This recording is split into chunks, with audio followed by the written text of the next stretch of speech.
खैर मकदम है आपका समय न्यूज नेटवर्क में और आप देख रहे हैं 24 घंटे का उर्दू न्यूज चैनल आलमी समय। हालात हाजरा के साथ हाजिर हूं मैं खालिद रजा खान।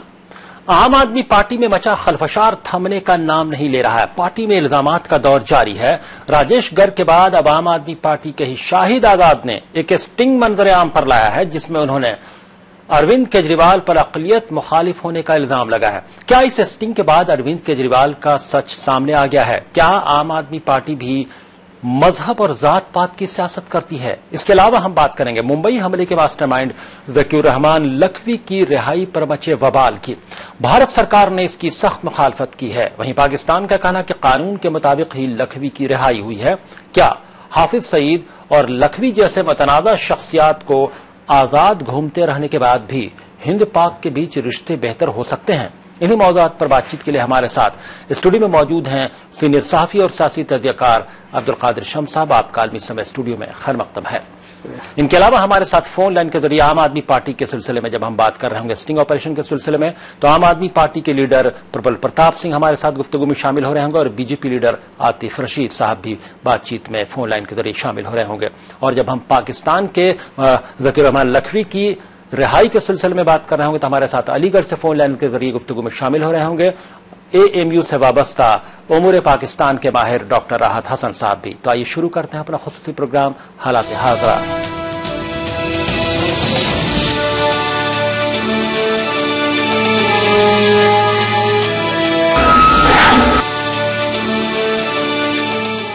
अरविंद केजरीवाल के खिलाफ इंकशाफात का सिलसिला खत्म होने का नाम नहीं ले रहा है। अरविंद केजरीवाल के खिलाफ एक और ऑडियो टेप जारी किया गया है। इसे आम आदमी पार्टी के ही लीडर शाहिद आजाद ने जारी किया। टेप में केजरीवाल और इरफानुल्लाह खान के बीच बातचीत होने का दावा किया गया है, जिसमें केजरीवाल ने मुसलमानों को नहीं उतारने का जिक्र किया है। केजरीवाल ने कहा है कि मुस्लिम कांग्रेस को वोट नहीं देंगे, मोदी की वजह से आम आदमी पार्टी को मुसलमानों का वोट मिलेगा। शाहिद ने मुसलमानों के लिए 11 सीटें मांगी थीं।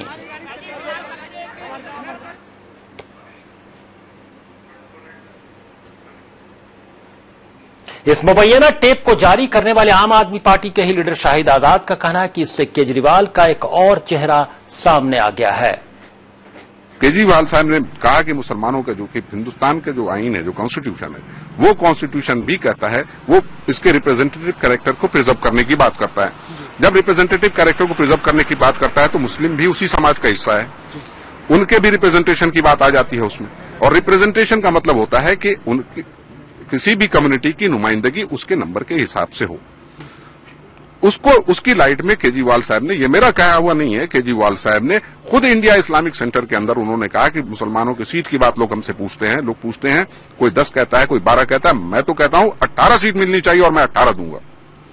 ये एक उम्मीद जगाई, हमें ये लगा कि हाँ साहब एक नई चीज आ रही है, हम एक नई मिसाल हिंदुस्तान में कायम करेंगे, एक नया निजाम लेकर चलेंगे। इसकी रोशनी में ही उनसे मुतालबा हुआ, नंबर ऑफ सीट्स का मुतालबा हुआ कि 10 सीट मुसलमानों को और 1 सीट क्रिश्चियन को, क्योंकि ये एडिक्वेटली रिप्रेजेंटेड नहीं है, इन्हें दिया जाना चाहिए दिल्ली असेंबली के लिए। इसे लेकर जो आप लोग जो है जिस ऑडियो की बात कर रहे हैं, ये उसी मीटिंग का वो क्लिप्स है, वो रेलिवेंट क्लिप्स है जो इस पॉइंट पर अरविंद केजरीवाल साहब का जवाब है, जो कि ये बताता है कि कहीं ना कहीं हम वो सिद्धांत जो 2013 में हम जो बात कर रहे थे, वो सिद्धांत जब आप पहली मरतबा मुख्यमंत्री बने थे, आखिर क्या वजह हुई कि जब पार्लियामेंट का इलेक्शन होने के बाद दोबारा जो दिल्ली का इलेक्शन हो रहा है, इस बीच में हम उन सिद्धांतों पे कॉम्प्रोमाइज कर रहे हैं, तो क्यों कर रहे हैं? बीजेपी का क्या कहना है इस मामले पर, आइए वो भी सुनते हैं। हिट एंड रन पार्टी थी और ये हिट एंड रन पार्टी जो है वो खुद हिट विकेट हो रही है और सेल्फ गोल कर रही है, क्योंकि जो है वो राजनीति में कोई शॉर्ट कट नहीं होता, और अगर कोई शॉर्टकट से राजनीति करता है तो उसका इसी तरह का शॉर्ट सर्किट दिखाई देता है। हमारे साथ स्टूडियो में बातचीत के लिए मौजूद है सीनियर जर्नलिस्ट और पॉलिटिकल एनालिस्ट अब्दुल कादिर शम्स साहब, और फोन लाइन के जरिए बातचीत में शामिल होंगे आम आदमी पार्टी के लीडर प्रबल प्रताप सिंह और बीजेपी के लीडर शकील अंजुम भी हमारे साथ बातचीत में शामिल हो रहे हैं। प्रबल प्रताप जी, इतना इधर चंद दिनों में, इस हफ्ते अगर हम नजर डालें तो आम आदमी पार्टी के खिलाफ इतनी चीजें सरफेस पर आई हैं, बाहर आई हैं, चाहे वो स्टिंग ऑपरेशन हो, चाहे वो योगेंद्र यादव और प्रशांत भूषण को बाहर करने का मामला हो, उनके खिलाफ मामला, क्या हो रहा है आम आदमी पार्टी में आखिर? देखिए, आम आदमी पार्टी को कल मैंने भी कहा था, फिर से दोहरा रहा हूं, आम आदमी पार्टी के खिलाफ साजिश हो रही है, अरविंद केजरीवाल के खिलाफ साजिश हो रही है कि अरविंद केजरीवाल को बदनाम कर दो, आम आदमी पार्टी को बदनाम कर दो। अरविंद केजरीवाल के नेतृत्व में जो आम आदमी पार्टी की सरकार बनी है, उसने सारे अच्छे काम किए, जितने मैनिफेस्टो में उसको हमने लागू करना शुरू कर दिया। चर्चा उस विषय पर को से दिग्भ्रमित करने के लिए चर्चा इन विषयों पे हो रहा है। और नरेंद्र मोदी के लोगों ने, के मैनेजर्स ने एक और नई चर्चा शुरू करवा दी कि उनके बजट और उनके जो ये भूमि अधिग्रहण बिल है उस पर से लोगों का ध्यान हट जाए। तो ये सब चीजें वहां से प्लांट हो रही हैं और इसी सब चीजें 3 दिन में तीन स्टिंग हो रहे हैं। कौन से स्टिंग में क्या निकला है? किसी स्टिंग में कोई भी अनैतिक कार्य नहीं हो रहा है। इसको बस जी कुछ लोग आज एक कह रहे थे मान्यवर कि 12 बजे मैं स्टिंग दूंगा क्या पेन ड्राइव दिखा के चले गए। जी और हमारे नेताओं ने कहा हम मिले हैं इनसे। और जब हम पिछली बार भी कह रहे हैं कि उपराज्यपाल को जो हमने लेटर लिख के दिया है कि हम सरकार बनाएंगे तो तलाशेंगे ही, और तलाशेंगे तो ऐसे लोगों से मिलेंगे। जी हमारे पास 27 विधायक हैं, तो ऑब्वियस है कि 6-7 जो भी हैं उनसे मिलेंगे, उनसे बात करेंगे कि और हमारी बुनियादी वो है, हमारा अंडरस्टैंडिंग है कि हम भारतीय जनता पार्टी जैसे सांप्रदायिक दल को दिल्ली में शासन करने नहीं देंगे। जी, लेकिन जो सवाल उठ रहे हैं कि अरविंद केजरीवाल पर कि वो भी जोड़ तोड़ की राजनीति, जोड़ तोड़ की सियासत में कहीं ना कहीं से नजर आ रहे हैं, जो स्टिंग से बाहर आया है। किसने जोड़ तोड़ की बात की? जी, अरविंद केजरीवाल ने किसी को कहा कि जाइए प्रलोभन दीजिए? अरविंद केजरीवाल ने कहीं पैसे की बात की? अरविंद केजरीवाल ने कहीं मंत्री पद की बात की? देखिए, यहाँ अरविंद केजरीवाल को बदनाम करने की कोशिश हो रही है। अरविंद केजरीवाल, लेकिन राजेश गर्ग से जो उनकी बातचीत है उसमें ये बात सामने आ रही है, राजेश गर्ग के साथ बातचीत में। जी, अरविंद केजरीवाल जनता के हाथ में शासन देने के लिए आए हैं और बाकी लोग अपने हाथों में शासन की बात करते हैं। ये बेसिक डिफरेंस है अरविंद केजरीवाल और बाकी नेताओं में। इसलिए घबराहट है, क्योंकि 67 सीट हम जीते हैं, 3 सीट ये हो गए, 0 पे वो पहुंचे हैं। एक नया अल्टरनेटिव उभर रहा है और 2019 तक ये अल्टरनेटिव पूरे देश में कब्जा ना कर ले, एक नया उभारना है, जनता इसकी तरफ न जाए, इसलिए इसको बदनाम ऐसा कर दो कि लोग जी, यानी आपके हिसाब से साजिश हो रही है आम आदमी पार्टी और अरविंद केजरीवाल के खिलाफ। आप फोन लाइन पर बने रहे, हमारे साथ बीजेपी के लीडर शकील अंजुम साहब बातचीत में शामिल हो गए। शकील अंजुम साहब, क्या कहेंगे? आम आदमी पार्टी के खिलाफ साजिशें हो रही हैं कि प्रबल प्रताप सिंह आम आदमी पार्टी के लीडर, उनका कहना कि किसी भी स्टिंग में कुछ नहीं सामने आया है। हाँ, देखिए, ऐसा है कि जिस आम आदमी पार्टी का जिक्र अभी आपके चैनल पे हो रहा है, असल में मेरा मानना यह है कि आम आदमी पार्टी है ही नहीं, अरविंद केजरीवाल का परिवर्तन एनजीओ था। ये एनजीओ के लोग काम कर रहे हैं और पूरी पार्टी के ऊपर 5 आदमियों ने कब्जा कर लिया है। आज इस पार्टी के बारे में बात करना इसलिए बेकार है कि आम आदमी पार्टी जमीनी सतह पर खत्म हो चुकी है। इसको एक एनजीओ चला रहे हैं, जिसमें मुख्य रूप से मैं नाम लेता हूं आपके सामने उन लोगों का जो इस पार्टी को चला रहे हैं: संजय सिंह, आशुतोष, दिलीप पांडे, दुर्गेश पाठक, आशीष तलवार। ये लोग पार्टी में अपनी मनमर्जी से फैसले करते हैं। पिछले इलेक्शन में जिन मुस्लिम उम्मीदवारों को इन्होंने टिकट दिया था, उन 6 के 6 उम्मीदवारों को इन्होंने खारिज कर दिया और उनको इल्जाम ये लगाया कि इन लोगों ने अच्छा इलेक्शन नहीं लड़ा। मैं ये कहता हूं कि गोपाल राय, जिसको बाबतपुर से टिकट दिया गया, वो 4थे नंबर पर आए थे, उनको टिकट क्यों दिया गया? वो तो 4थे नंबर पर आए थे। पार्टी ने अपने तमाम रास्तों से भटक गई है। पार्टी सिर्फ 5 आदमियों के 6 आदमियों के बीच में चल रही है। कोई भी आदमी इनको बोलने वाला बर्दाश्त नहीं है और ये कह रहे हैं कि स्टिंग ऑपरेशन आज हुआ है। मैं ये कहता हूं कि 29/12/2014 के तमाम उर्दू मीडिया के अंदर हमने अपनी नाराजगी जाहिर करी है। 29/12 के मेरे सामने पेपर रखे हुए हैं। जी, चलिए, अब आपका कहना है कि ये चंद लोगों के हाथ में खेल रही है ये पार्टी। हम इस पर भी बातचीत करेंगे। आप फोन लाइन पर बने रहिए। स्टूडियो में मौजूद है सीनियर जर्नलिस्ट और पॉलिटिकल एनालिस्ट अब्दुल कादिर शम्स साहब। आपके क्या ख्याल है? आपने प्रबल प्रताप जी की भी बात सुनी, आपने शकील अंजुम साहब की भी बात सुनी। अब आपके क्या ख्याल? आखिर आम आदमी पार्टी को लेकर हो क्या रहा है गुज़श्ता कुछ दिनों से? जब से हुकूमत बनी है उसके बाद से थोड़ा, अगर हम पिछले हफ्ते की बात करें तो सबसे ज्यादा तो इसी में कुछ न कुछ तनाजा होता रहा है। देखिए, अभी प्रबल प्रताप सिंह ने कहा कि आम आदमी पार्टी या फिर अरविंद केजरीवाल के खिलाफ साजिश हो रही है। तो सवाल ये होता है कि साजिश किस तरह वो देख रहे हैं। सवाल यह है कि उन्होंने एक अपने बड़े लीडर योगेंद्र यादव, प्रशांत भूषण जैसे बड़े लीडरों को बहुत ही मामूली इल्जाम की बुनियाद पर और अपने बड़े ओहदे से उनको हटा दिया और उनके खिलाफ साजिश जो हो रही है पार्टी में हो रही है। इसको रियलाइज करना होगा आम आदमी पार्टी को। दूसरी सबसे अहम बात कि अरविंद केजरीवाल जिस मीटिंग में प्रशांत भूषण और योगेंद्र यादव को हटाया गया, अरविंद केजरीवाल जी ने उस मीटिंग में शिरकत नहीं की। ये एक बहुत बड़ा सवाल लोगों के दिलों में उठ रहा है कि ये फैसला करना था, इसलिए बाहर से बैठ के रिमोट कंट्रोल वाली सियासत सामने लेके आ रहे हैं। इसी सियासत को खत्म करने के लिए अरविंद केजरीवाल आए थे और दिल्ली के अवाम ने एक मुतबादिल रास्ता ढूंढा था। ये एक सवाल है, मैं ये नहीं कहता क्या कि जो है पार्टी अच्छा काम नहीं कर रही है या फिर अरविंद केजरीवाल बहुत अच्छा काम नहीं कर रहे हैं, लेकिन एक काम उन्होंने किया है जिसके बाद अब ये छोटी छोटी बातें हैं, छोटे छोटे स्टिंग ऑपरेशन की बातें सामने आ रही हैं। तो जी अब तो कई सवाल अरविंद केजरीवाल पे इस तरह के भी उठने लगे हैं कि उनको कई जो पिछले इलेक्शन में जो उनको जिस तरह का लक़ब दिया गया था वो उन्हीं अलकाब से फिर नवाजा जा रहा है, उसी तरह के अलकाब से। प्रबल प्रताप जी क्या कहेंगे? अरविंद केजरीवाल पीएससी में शामिल नहीं हुए, पीएससी से बाहर कर दिया गया दोनों लीडरान को, प्रशांत भूषण और योगेंद्र यादव को, वो अब और कहीं ना कहीं से अब लोगों का ख्याल है, ये बात कई अखबारात में कई पॉलिटिकल एनालिस्ट, कई ऑब्जर्वर्स ये कह रहे हैं कि अरविंद केजरीवाल को ऐसे वक्त में बेंगलोर से कहीं ना कहीं से आकर जवाब देना चाहिए था, बाद में वो अपना इलाज करा लेते, कोई ऐसी इमरजेंसी नहीं थी, क्योंकि वो उनकी फितरत है कि वो भागते हैं ऐसी चीजों से। कहा कि कुछ जिम्मेदारियों का निर्वाह किया जाएगा, कुछ जिम्मेदारियों से मुक्त किया गया, नई जिम्मेदारियां दी जाएंगी। जी इसकी बात हुई थी। आप अगर फिर से देख लीजिए, उस टेप को चला लीजिए, फिर से उस ऑडियो वीडियो को चला लीजिए कि कुमार भाई ने क्या नेशनल एग्जीक्यूटिव की मीटिंग के बाद आकर क्या कहा। उन्होंने ये कहा कि कुछ हमारे सीनियर मोस्ट जो उनको हैं उनको कार्य मुक्त करके उनको नई जिम्मेदारियां दी जाएंगी। और बुनियादी एक न्यूनतम अनुशासन होता है, जो भी बात हमको कहनी है, मुझे ही कहनी है या किसी को कहनी है, किसी कार्यकर्ता को उसको पार्टी के फोरम पे कहना है, बाहर नहीं इसका जुलूस निकाला जाता है।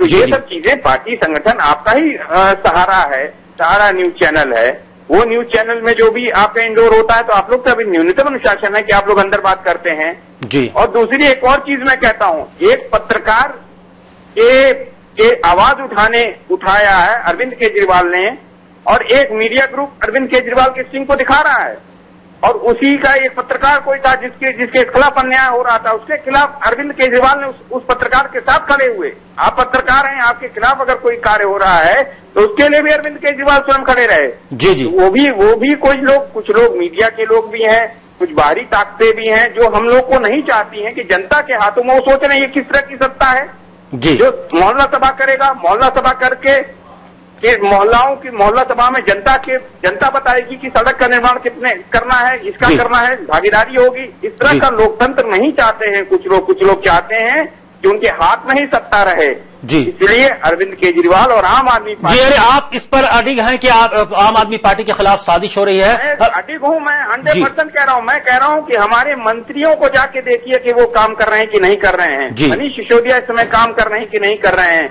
हमारे विधायक काम कर रहे हैं कि नहीं कर रहे हैं, हमारे कार्यकर्ता जी। आपके मुताबिक बात होनी चाहिए थी कि 1 महीने में क्या काम किए सरकार ने, बिजली पानी की कीमत कम की। 10 महीने हमारा 1 महीना आके उसको लाके उसका डिफरेंशिएट करिए। जी मैं इस पर आता हूँ जी, प्रबल प्रताप जी मैं इस पर आता हूँ जी, मैं इस पर। शकील अंजुम साहब बीजेपी लीडर, इन्होंने मैनिफेस्टो में कहा कि 15 लाख रुपए लाएंगे, कहाँ गए 15 लाख रुपए जी?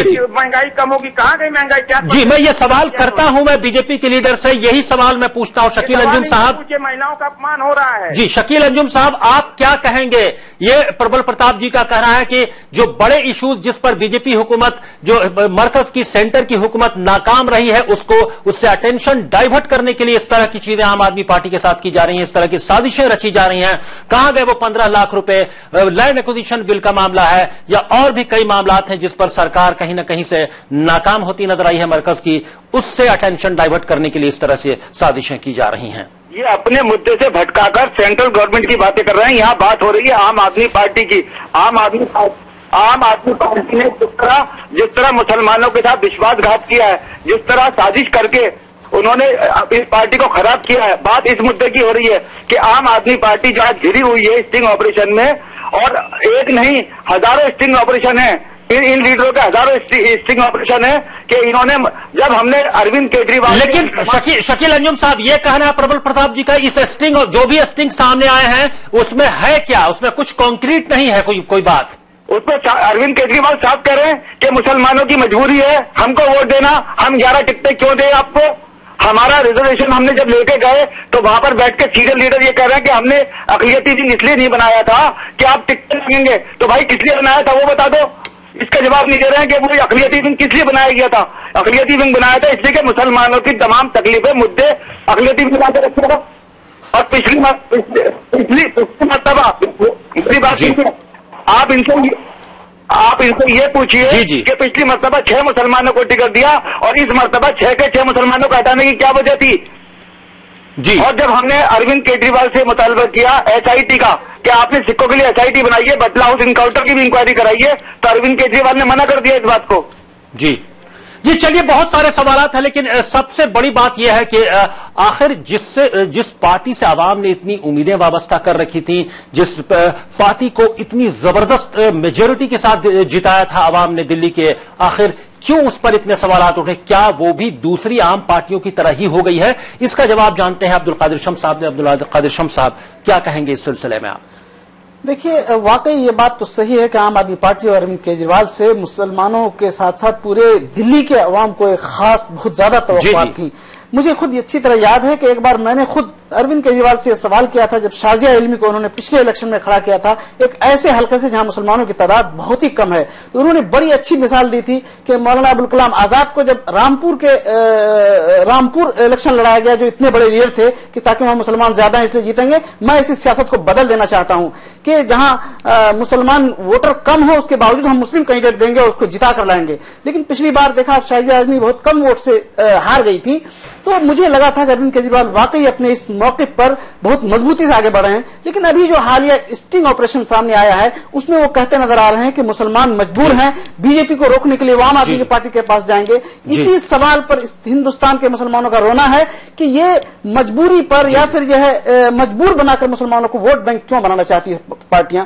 इस सवाल का जवाब अरविंद केजरीवाल को या परवल प्रताप जैसे लोगों को जवाब देना चाहिए। सवाल यह है कि क्या आम आदमी पार्टी भी दूसरी आम पॉलिटिकल पार्टीज की तरह होती जा रही है, जिसमें तमाम तरह की आइडियोलॉजी की बात तो होती है लेकिन तमाम तरह की गंदगियां शामिल हैं, तमाम तरह के कॉम्प्रोमाइजेस शामिल हैं? क्या आम आदमी पार्टी इतने कम वक्त में ही उसी राह पर चलने लगी है, या इतने कम वक्त में आम आदमी पार्टी चर्निंग के स्टेज से गुजर रही है, एक लर्निंग स्टेज से गुजर रही है, जिसकी वजह से इस तरह की चीजें आम आदमी पार्टी के में सामने आ रही हैं? चूंकि गुफ्तगू हम नहीं बढ़ा पा रहे हैं, आगे वक्त की तंगी है। प्रबल प्रताप जी और शकील अंजुम साहब, आप दोनों का फोन लाइन के जरिए बातचीत में शामिल होने के लिए बहुत बहुत शुक्रिया।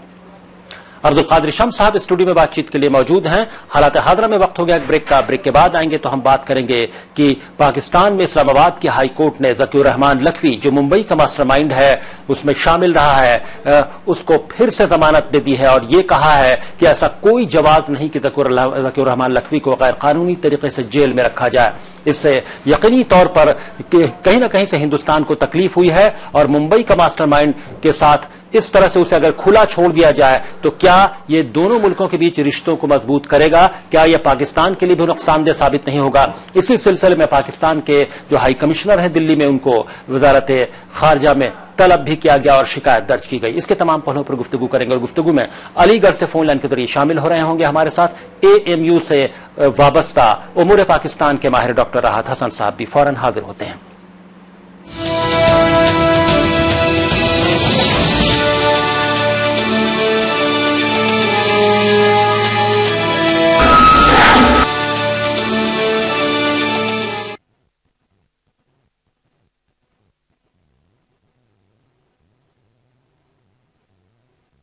केश किंग आयुर्वेदिक तेल जो बना है 16 खास आयुर्वेदिक तत्वों से, रखे मेरे बालों का ख्याल और बाल रहे लंबे, काले और घने। केश king, the king of.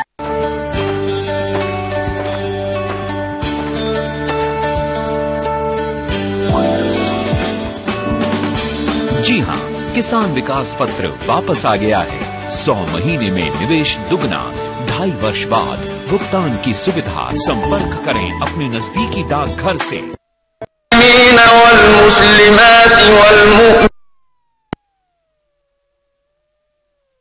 Bidi cigarette का धुआं तंबाकू नोशी न करने वालों के लिए भी मुज़िर है। जब इस्तेमाल शुदा धुआं गैर तंबाकू नोश के गले में दाखिल होता है तो ये सिर्फ फेफड़ों को ही नहीं, चंद मिनटों में ये धुआं खून को गाढ़ा करके खून की शरियानों को भी नुकसान पहुंचाता है। इनमें चर्बी जमा हो जाने से दिल में खून का बहाव कम हो जाता है, जो दिल के दौरे का सबब बन सकता है। पैसिव स्मोकिंग मोहलिक है, इसकी मुखालफत करें।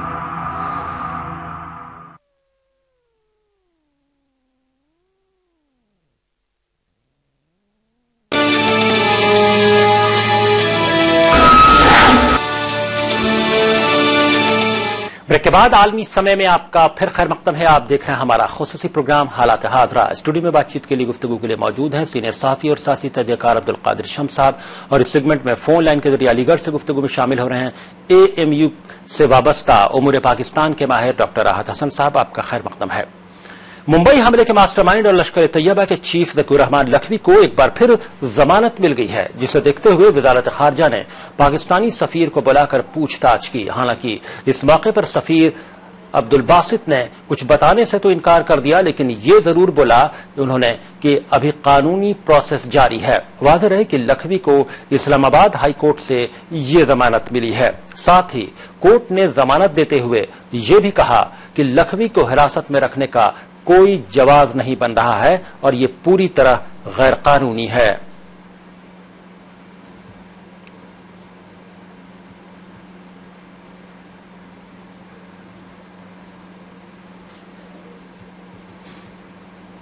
हमारे साथ दोनों मेहमान बातचीत के लिए मौजूद हैं। हमारे साथ डॉक्टर राहत हसन साहब, आपको क्या लगता है ज़कीर रहमान लखवी को फिर से रहाई मिल गई? इससे पहले तो दबाव में पाकिस्तान की हुकूमत ने किसी दूसरे केस में उसको हिरासत में ले लिया था और उसे फिर जेल भेज दिया गया था, लेकिन हाईकोर्ट ने इसे जमानत दे दी और ये कहा कि जवाज ही नहीं बनता उसे गैर कानूनी तरीके से जेल में रखने का।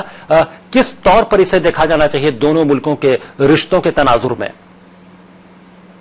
जो टेररिस्ट ऑर्गेनाइजेशन या इस तरह के जो लोग होते हैं, ये इनका इंटरनल प्रॉब्लम तो है पाकिस्तान का, लेकिन ये पूरे साउथ एशिया और पूरे वर्ल्ड पीस के लिए एक थ्रेट है, इसमें कोई दो राय नहीं है। अभी जो इनको जमानत मिली, इससे 2 दिन पहले अभी जो फॉरेन सेक्रेटरी लेवल के मीट हो चुकी है सार्क पे। इस तरह जब भी ये पीस प्रोसेस इंडिया पाकिस्तान के बीच में होता है, इस तरह के कुछ न कुछ चीजें होती हैं जिससे कि इंडियन सेंटिमेंट्स को भी हर्ट होता है, इंडियन इंटरेस्ट को भी हर्ट होता है। अब ये जहाँ तक जो डिटेंशन इनके जमानत की बात है, तो इसमें BBC की रिपोर्ट भी आ चुकी है। ये अगर जेल के अंदर भी थे, इसमें पूरी सहूलियत के साथ ये रहते थे, इसमें कोई दो राय नहीं है। BBC रिपोर्ट्स भी इस तरह की बातें करती है। जी जी। उसके अलावा भी जब बाहर आना जाना, ये जो है इससे पहले भी इनको 2 दिन के बाद ही जमानत मिली थी, जब आपका पेशावर में जो आर्मी स्कूल पे जो हमला हुआ था। तो ये जो इस तरह की जो तंजीमें हैं, ये गवर्नमेंट बैक होती हैं, ये इनको स्ट्रेटेजिकली ये इस्तेमाल करते हैं। तो जब भी इस तरह के जो पीस टॉक इंडिया पाकिस्तान के बीच में होता है या इंटरनल, जी अभी फॉरेन सेक्रेटरी सतह की बातचीत हुई है और काफी उम्मीदें वाबस्ता थी और ये उम्मीद की जा रही थी कि रिश्ता जो बर्फ जमी हुई थी वो बर्फ पिघलेगी रिश्तों में। इधर चंद महीनों से फॉरेन सेक्रेटरी सतह की लेवल के बातचीत के बाद वो बर्फ पिघलनी शुरू हुई थी, ऐसी उम्मीद की जा रही थी। फिर इसका क्या असर पड़ेगा? क्या वाकई फिर से कुछ कशीदगी में इजाफा तो नहीं होगा? जाहिर सी बात है, जब भी इस तरह के जो स्टेप्स लिए जाते हैं, जो दोनों मुल्कों के बीच में जो पीस टॉक होती है, या ट्रैक टू डिप्लोमेसी की बात होती है या नॉर्मलसी की बात होती है, तो या तो किसी बॉर्डर जो आप इंडिया पाकिस्तान बॉर्डर है, इसमें कुछ तरह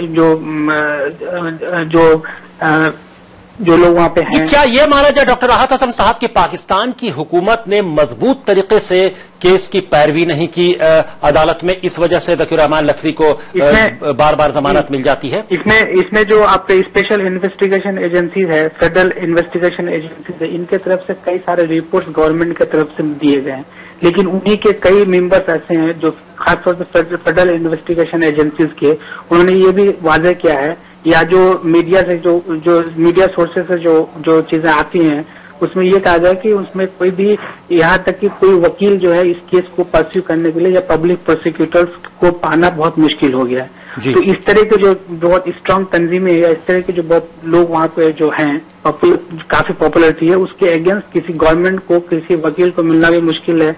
तो एविडेंस की बातें, इसमें गवर्नमेंट का भी कोई मंशा बहुत साफ नहीं है। वो किसी तरह से इंटरनेशनल प्रेशर होने की वजह से या डोमेस्टिक प्रेशर है या नेबर्स कंट्रीज के जो प्रेशर होने की वजह से इस केस को आगे ले जाना चाहते हैं, लेकिन क्लियर कट जो है ना एविडेंस दिया जा रहा है, ना इनका मंशा पे भी ये शक किया जा सकता है जिस तरह से केसेस आगे बढ़ रहे हैं।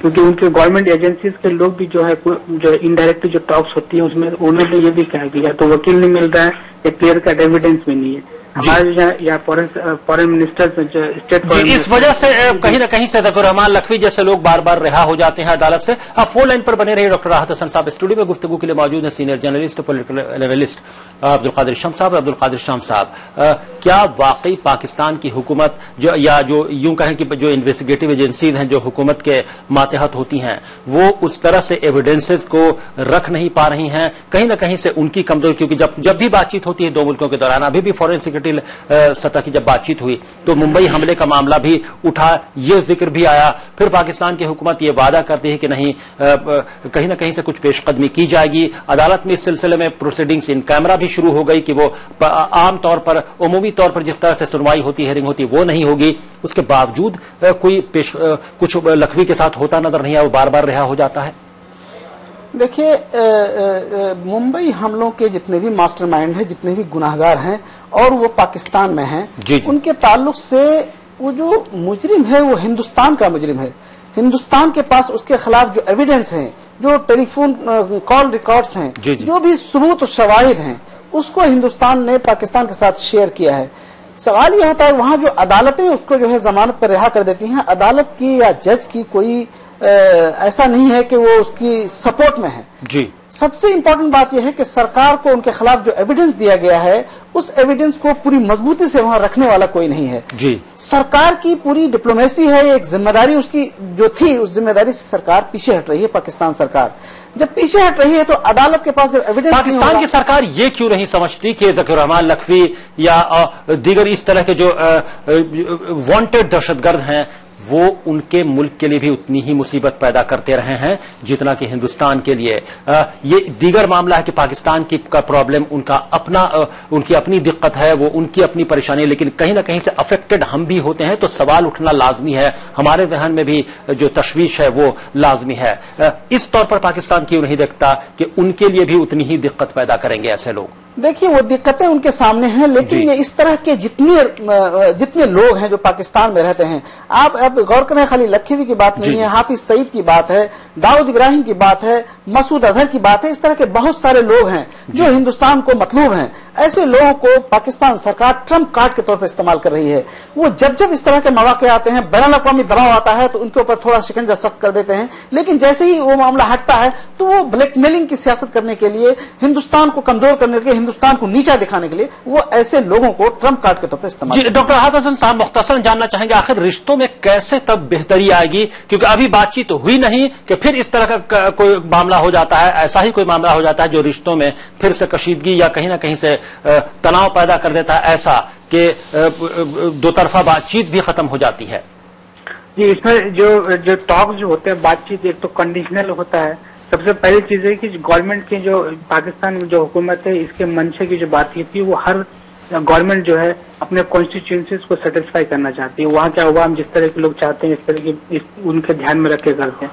अब ये है कि जो हुकूमत पाकिस्तान जो है उनको ये समझना, उसमें जो पाकिस्तान की जो पॉलिटिक्स का जो डिस्कोर्स जो सेट करते हैं आर्मी या सिविलियन गवर्नमेंट, उसमें से एक जो दहशतगर्द तंजीम है ये भी कहीं ना कहीं डिसीजन मेकिंग को इन्फ्लुएंस करता है। इसके दबाव में पाकिस्तान हुकूमत आती है, लेकिन सवाल यह है कि पाकिस्तान की हुकूमत चाहे जिस दबाव में भी आए, दिक्कत हमारे लिए अगर पैदा होगी, हिंदुस्तान के लिए पैदा होगी, तो हमारी तशवीश लाजमी है और हमारा सवाल उठाना भी लाजमी है और हमारा पाकिस्तान की हुकूमत से बार बार मुतालबा करना और हुकूमत की नीयत पर भी सवाल उठाना लाजमी है। और जब तक पाकिस्तान की हुकूमत इस मामले में इस तनाजुर में नहीं देखेगी कि रिश्ते तभी बेहतर होंगे जब तक के जो हिंदुस्तान के मुजरिम हैं उनको काफिर किरदार तक न पहुंचाया जाए, अदालत में उस केस की पैरवी अच्छी तरह से न करे पाकिस्तान की हुकूमत। वक्त की तंगी, हम गुफ्तगू को आगे नहीं बढ़ा पा रहे। डॉक्टर राहत हसन साहब अलीगढ़ से फोन लाइन के जरिए बातचीत में गुफ्तगू में हालात हादरा में शामिल होने के लिए आपका बहुत बहुत शुक्रिया। अब्दुल कादिर शम्स साहब आपका भी स्टूडियो में तशरीफ लाने के लिए और हालात हादरा में शामिल होने के लिए बहुत बहुत शुक्रिया। हालात हादरा में अभी बस इतना ही। आप आलमी समय को इंटरनेट पर भी देख सकते हैं, लॉग ऑन करें www.samaylive.com। फिलहाल खालिद रजा को दीजिए इजाजत, मगर आप देखते रहिए आलमी समय।